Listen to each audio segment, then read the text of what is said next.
Well, I got my truck all loaded up, all ready to go to get them wax dipped, and we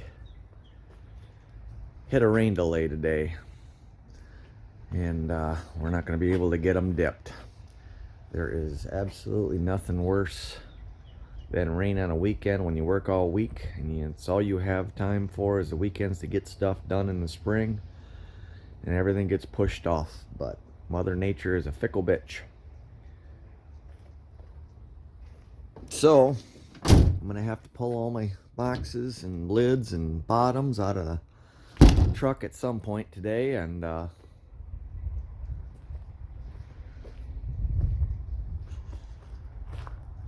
go back to work for the week. So we'll have to do that next weekend. And because it's a little cool and raining, well, we got a rain break right now, but it's been raining intermittently all day. Bees are not flying. I can't get in my bees to do any inspections. I wanted to put apivar strips in all my hives, but you know, that's not even an option. Yeah, a couple bees are flying, but not too much. Not too much at all in the syrup. Actually, there isn't any bees in here. Well, there's one or two. They're pretty dormant. So today what we're gonna do is go back inside and just talk bees for a few minutes. Some things that just on my mind as I prepare for the upcoming season.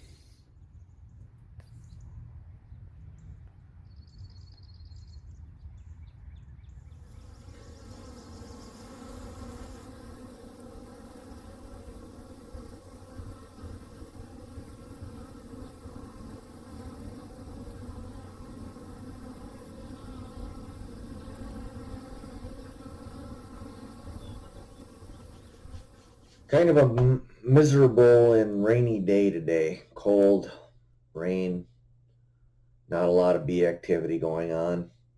So what else is there to do? Talk bees. Just a few things that I kind of wanted to discuss today. One, for those of you that have contacted me, and there's been quite a few actually, on my Beekeeper's tool pouch, and I haven't responded, and that has nothing to do with you or anything. It has to do with the unknown. For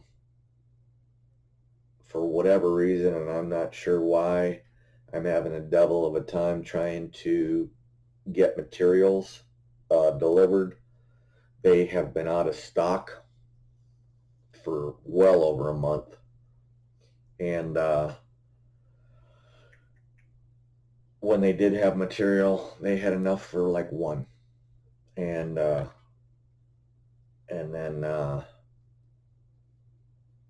they had enough for another one. I'm used to ordering enough material so I can make 10 or 20 pouches at a time, and now I'm not. So I have been, as I can get it in. People have sent me emails, and they will be first on the list. I'll send them a PayPal invoice, and if they still want the Beekeeper's tool pouch, they'll, you can pay it, and then I'll send it out. But I am making no promises. I don't know what the future holds. It seems that everybody's using this COVID as an excuse to raise prices and not open anything up and not go back to work. I don't know. It's beyond my comprehension. But whatever the reasons are, I'm having a hard time finding materials for it. So with that said, I apologize if I haven't gotten back to you. Yes, I will make them as I can, but I can't make any promises to anybody on when I'll have the Beekeeper's tool pouches available. I know they've been really popular with a lot of people, so I'm just doing my best. That's all I can say. So yeah, today I was supposed to do my wax dipping, take it over to beekeeping friend of mine. He lives about an hour away, and to get my boxes dipped. But unfortunately, the rain and the wind, he could do it in the rain with a canopy over it, but the wind, he can't keep his canopy down, so it's kind of a waste of time to go there. So we're just going to have to push it back for another week. Unfortunately, when you push things back for another week, the things that you had planned to do, you can't get done. Um, Whether it be outside yard work or bee work or whatever. I want to get my mite treatments on my hives as soon as possible. I want to get in my hives, and I haven't had the opportunity to do that. We've hit, let me back up a little bit. In the previous 2 weeks, the weather has been absolutely fantastic here. Bees have been prolific in bringing in pollen by the truckload. Um, it's just really amazing. I don't know how much nectar they're bringing in, but they were bringing in pollen by the truckload. Um, I've been open feeding syrup. They have completely stopped feeding on the Ultra Bee on the outside. They haven't fed on that in quite a while. As soon as the natural stuff started coming in, that was it. No more, which makes perfect sense. Uh, I have one hive that's pretty light on stores. The rest of them have plenty of honey in reserves, so I'm not too worried about that. But the one hive, I put syrup on it, and I don't know why, but they're just not wanting to take it down. And this is a pretty good sized colony, and I don't know why they're not taking it down. I've got little bits of sugar cubes all over, and they're all over that. But the syrup, I don't know why, I just can't get them to take it down. I wish I could. Um, that's my only hive that has acted that way. So I want to get into that hive and see what's what, but I haven't been able to. Um, so, you know, that's where that stands. Um, Had a great bee chat last night.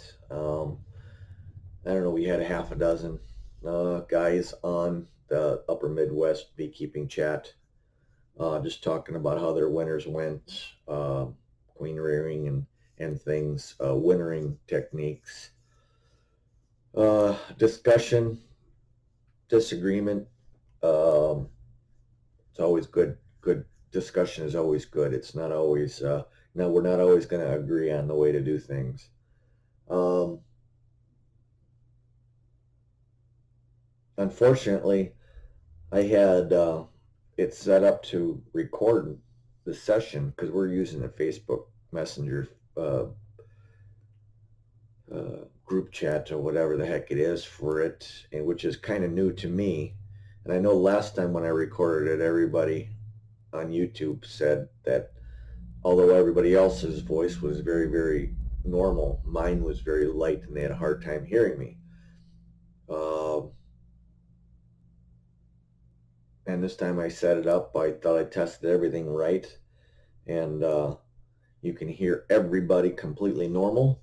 But two things. Number one, I wasn't in the video, and neither was my voice. And although I have, uh, nothing really important to add to the conversation, I did ask questions of the group members, and um, there would be awkward silence, and then hearing them talking, uh, and it would probably make no sense to you, the viewer, if I was to post that video. So it was 2.5 hours of great chat that I can't share with you, unfortunately, just due to technical issues. And I've tried to go through and see what went wrong and rectify it today. And for whatever reason, it will record everything on my screen, but if I play a YouTube video, it'll record that, but it will not record my voice, and I have no idea why. Um, so, that's that. And here I am using the same camera that I used in that messenger, and this is recording just fine.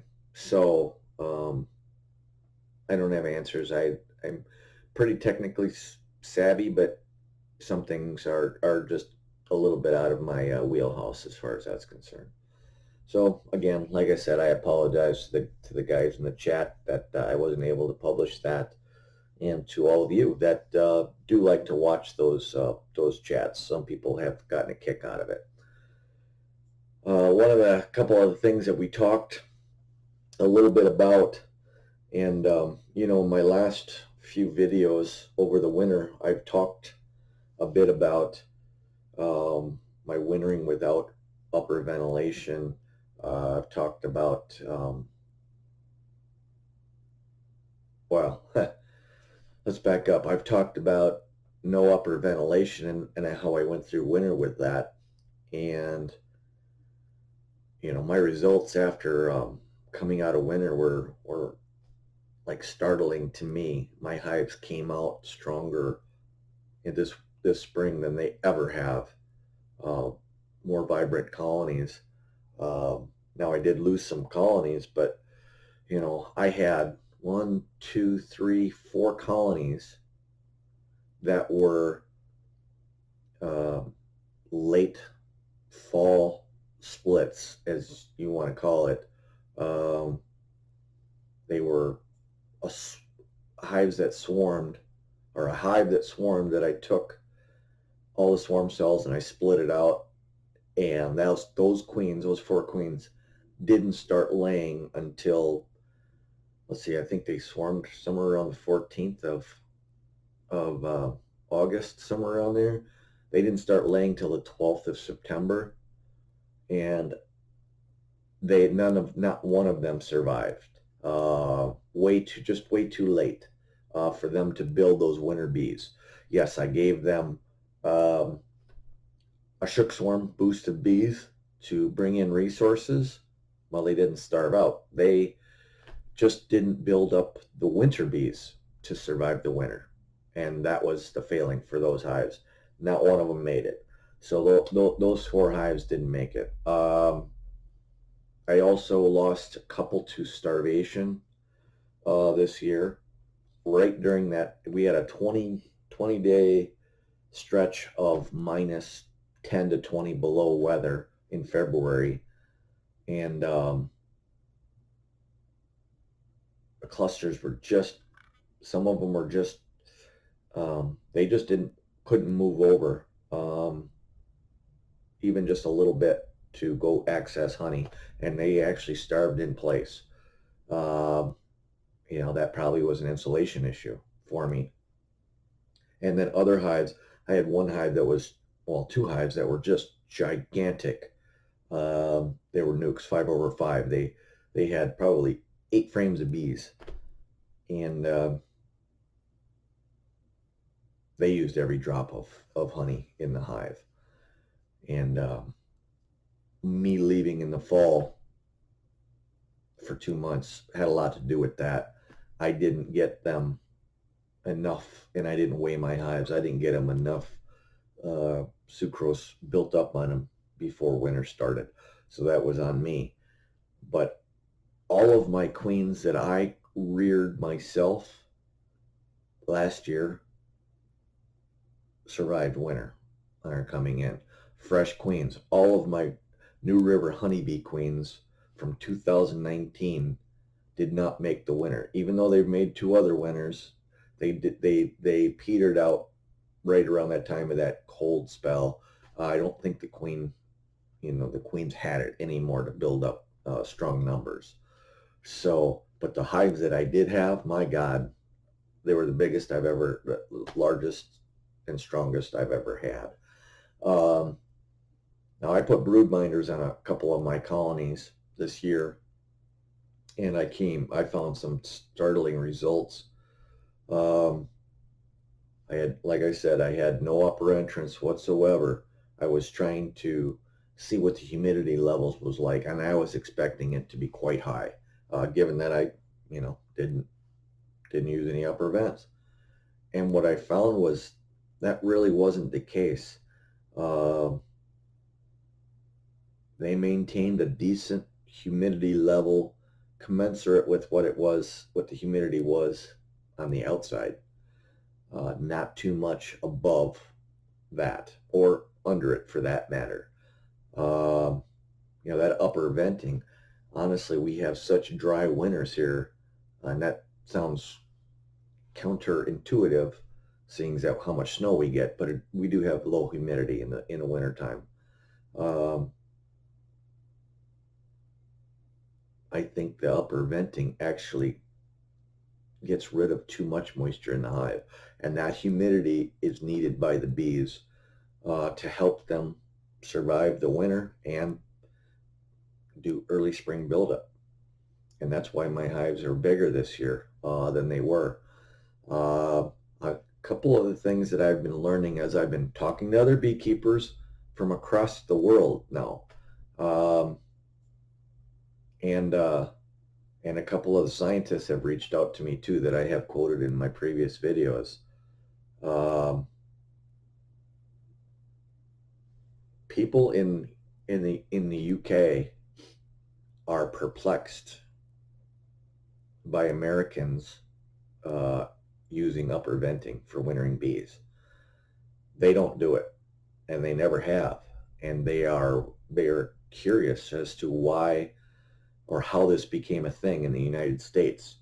Um, the need for insulation on the top is, of course, needed just to keep that uh, condensation from occurring. But if you have insulation on the top, you don't have to worry about evacuating all this moisture. Again, people get so caught up with the whole moisture thing that they lose sight of the fact that bees need the moisture in the hive.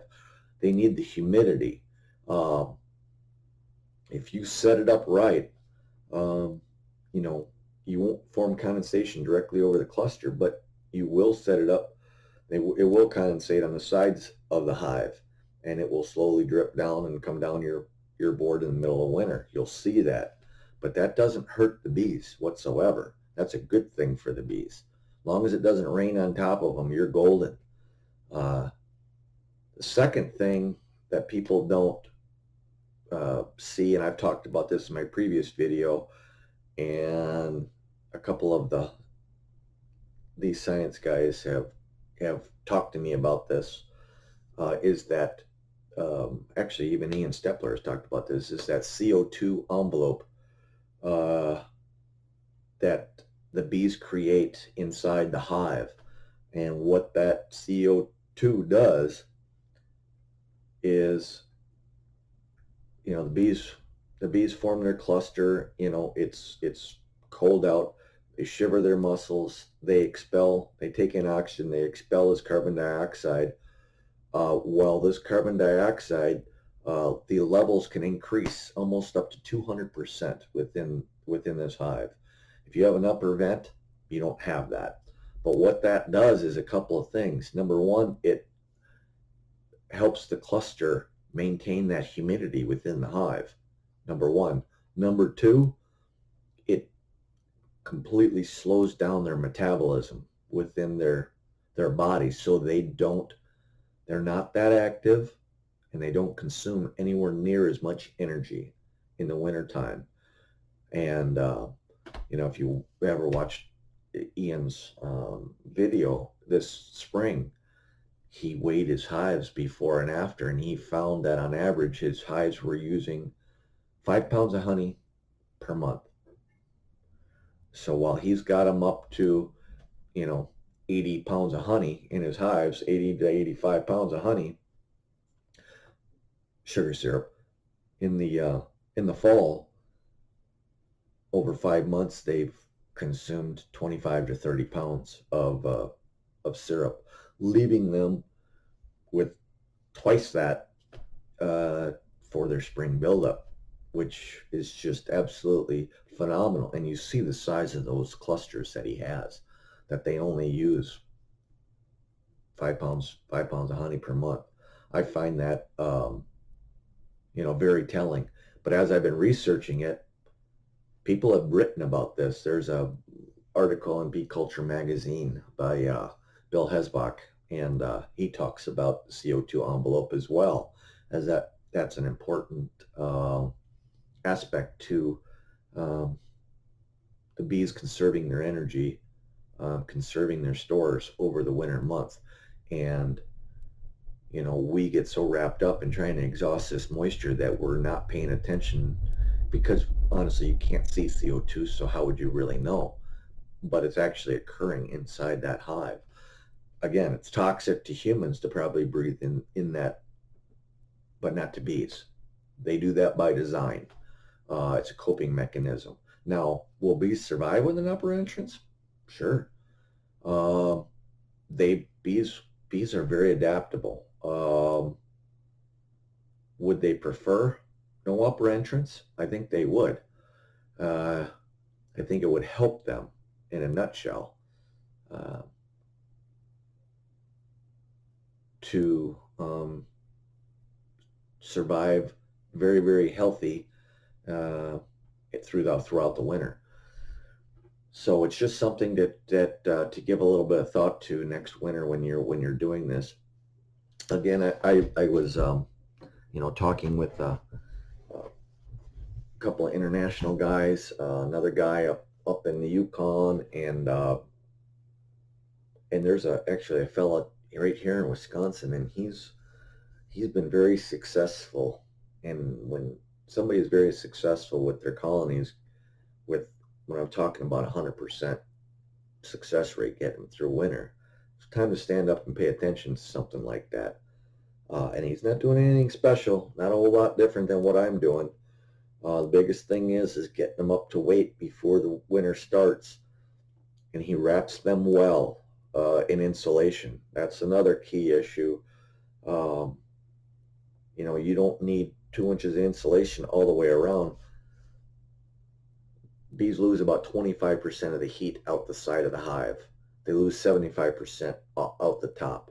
So if you have good insulation on the top and so insulation wrapped around the edges along with, and you'll notice this too, your bees will pop in the fall. They'll start propolising all their box joints, and we get into them, we crack that open, and we've actually done them a disservice by cracking them open to allow that airflow in there, and then they don't have the time because it's too cold for them to repropelize it back up.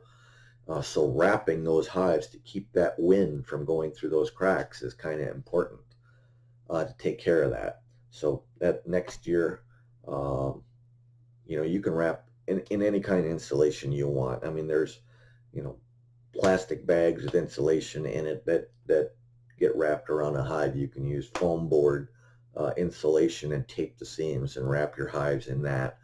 I find that to be very, very difficult to store all summer long, those kind of things. The Reflectix, I like Reflectix. A little bit pricey, but it stores really well. The mice tend not to go chewing through it, from what I've seen, when it's stored. I mean, bees build tunnels through that foam insulation. You see that all the time. It's very easy to wrap up, roll up, and store away for the summertime. But you get it good, and you wrap it and you fold it over, and now you've taped the seams. Now you have no airflow around any of the parts, from the top all the way down to the entrance. Now there is debate on how much entrance do you need. The last few years I've just gone with open entrances, and it's worked for me. The guy I was talking about with 100% success, he uses roughly a 3-inch opening. If you're going to use some sort of board or foam or wrap, but you want to make sure that that happens is that the board or foam does not close off your lower entrance. You also want to make sure that you set it up so that if you do have a ton of snow, it doesn't completely block that entrance and suffocate the bees. So that is something that you can lean little boards against the front entry, and that'll shed snow, and you'll never have that buildup in front of the hive, just enough to get them a little oxygen.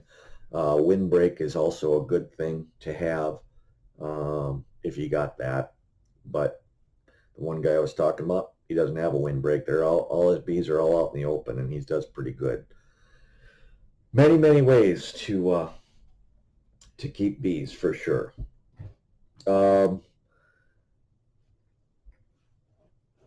in another topic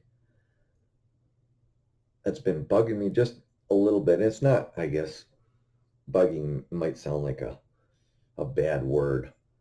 Um, there's been a lot of YouTube videos on swarm control lately, and I think that gets overdone a bit. Just my opinion. Um, if you look at the most successful beekeepers out there, and I'll just use a couple examples: Bob Binney, Ian Stepler. They don't do a lot of videos on swarm control. What they do is talk about their management approach to beekeeping. And if you really pay attention to what their management is of their operations, you will see that the swarming takes care of itself. And honestly, if you have a hive that, is ready to swarm, one of the worst things you can do is just go in, kill the swarm cells, and hope for the best. Because it's almost like a fever that the bees get in to swarm. And if you can't be in your bees to check back, those bees will start building more swarm cells on you, and you have to keep up with it and keep up with it. Bigger your operation, or if you get busy or whatever, you're going to find your bees in the trees. It's just that simple. The most foolproof plan for swarming is a management plan for your bees. If you follow, like, Bob and Ian, just for an example, they have a plan. As their hives get certain, they equalize all their hives out so that they're all at the same level of population strength. And if one is stronger, they take a little off of it so that they don't get to that swarmy point. If it's a little weaker, they give them bees so that they don't fall too far behind. As the bees build up, they give them room, they give them space, and then after they give them space, then they take their splits off. As the bees build into that new space, they take their splits off, and you basically gotten rid of any fever before it even happens for them to swarm. Can it still happen? Do they still get bees in the trees? I'm sure they do. But if you pay attention to that more than, what am I going to do after the fact, after the bees are creating swarm cells, if you're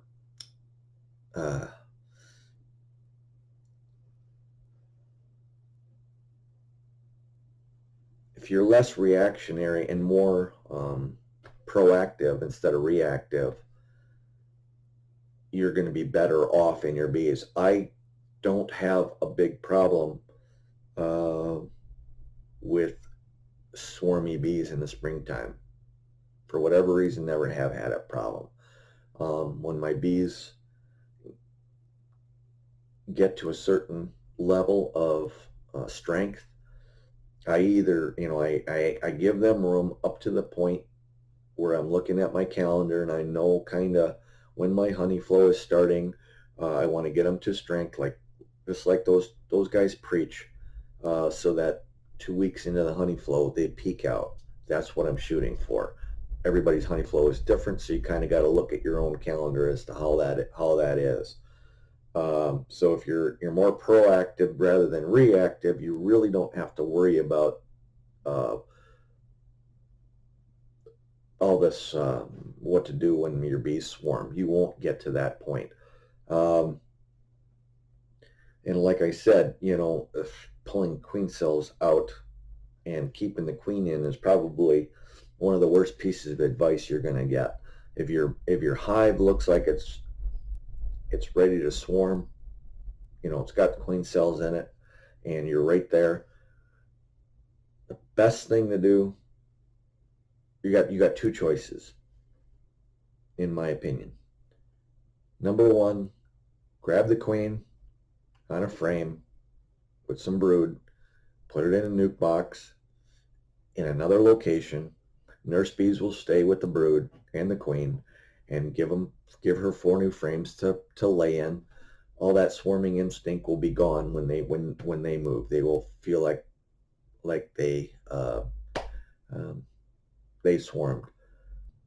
With the remaining frames in your hive, you take those out and you can split it out into several hives. Or if you really want to keep that hive intact and you don't want to split, you take those queen cells out.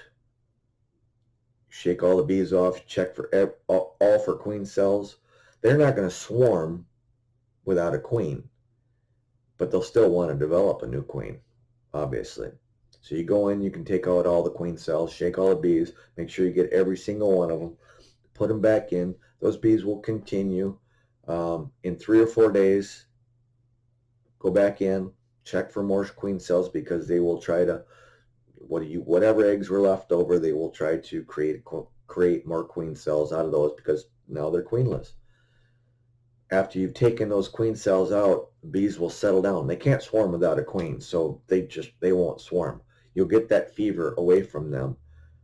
That queen that you moved is now in a box, and she's still laying in that hive box. She's continued laying. You keep it for another week or so, you get that swarming impulse out of the hive, and then you can take your queen in with the box of bees and put it back on top of your hive, and your swarming instinct is pretty well gone. You can also do it with that double screen board that Bob Binney shows in his videos, and you can just turn that, put the queen on top, turn her entrance to the back of the hive, and all the foragers will go back to the original entrance, and that queen will keep laying on top. That's an option. So there are many ways to do it. And then, like I said, once that swarming impulse has gone from the bees below, pull up that double screen board, drop that hive back down, and the hives will combine. You got a laying queen. Everything will be good. But you can't have a virgin queen inside that colony. You have to make sure you get every single queen cell out of that hive. And like I said, either that, or you take the hive and you break it up and you make 4 nukes out of it. And then once you do that, you've kind of relegated yourself that hive is going to be for, nukes in future, and you're not going to get any honey out of that colony. Because splitting a hive like that up, you'll never build up big enough to get it ready for the honey flow. So those are a couple of the options. Like I said, it's been bugging me. I've seen quite a few videos here by some pretty prominent beekeepers, on swarm control and what to do, and I don't know, pretty iffy advice, just my own opinion on keeping that queen in the same hive uh, while you pull out the cells. Like I said, if you don't get back there, you're too busy, you don't get back there, I guarantee you those bees are going to just create more swarm cells because that impulse is there for them. So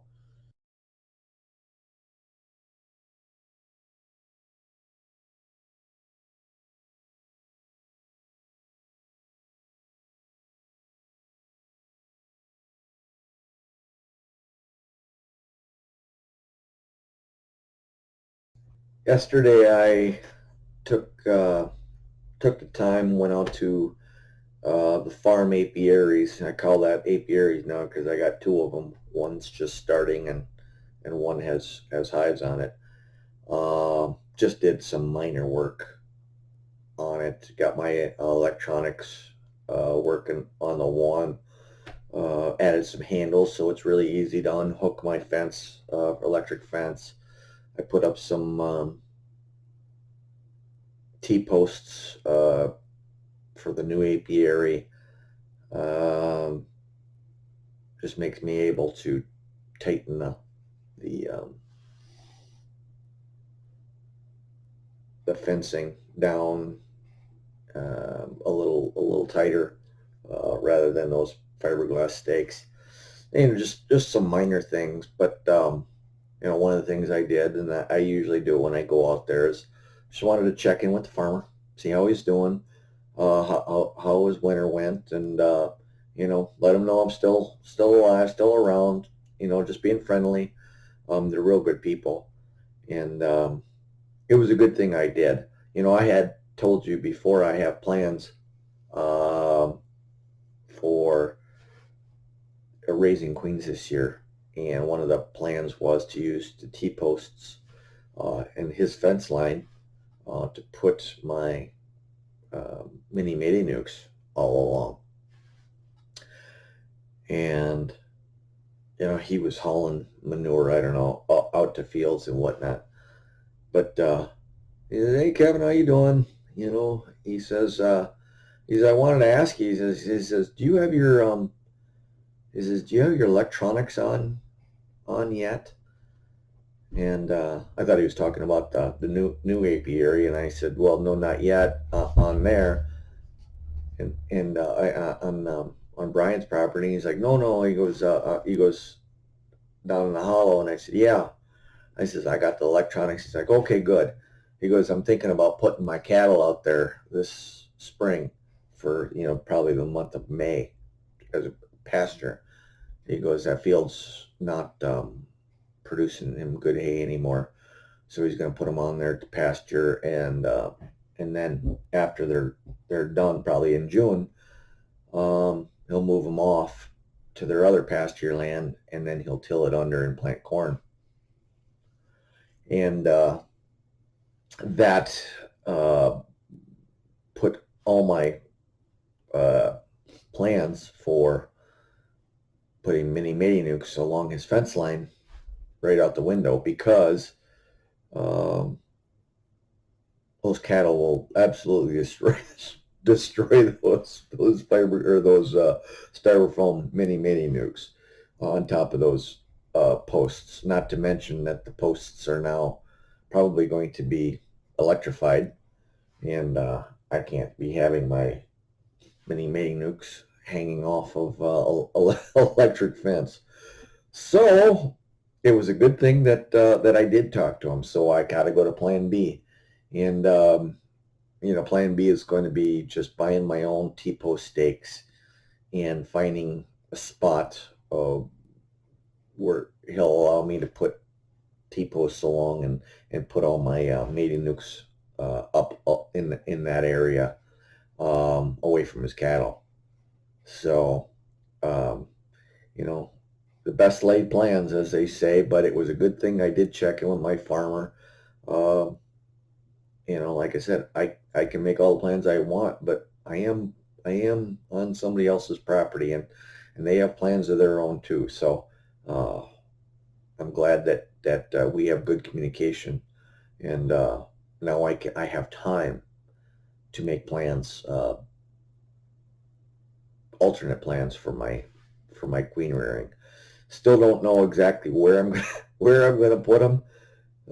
That's a big field there for my bees, and we'll have to see what I can do. Um, I was really hopeful that I could get my queens reared on that hill, but with the cattle, yep, nope. And these are beef cattle. These aren't, you know, milk cows or anything like that. So they tend to like to rub up against the stakes and whatnot. And I don't even know if he even uses electronics or not, but he does use fencing, obviously, to keep his cattle in. And they took one of my hive stands last year. I had the swarm hive sit on a hive stand, and they leveled it, and I mean leveled it. You know, it was pretty funny.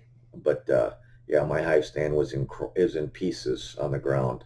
The hive was dumped over, and there was nothing in it, but still, you can see how quickly something can get damaged. So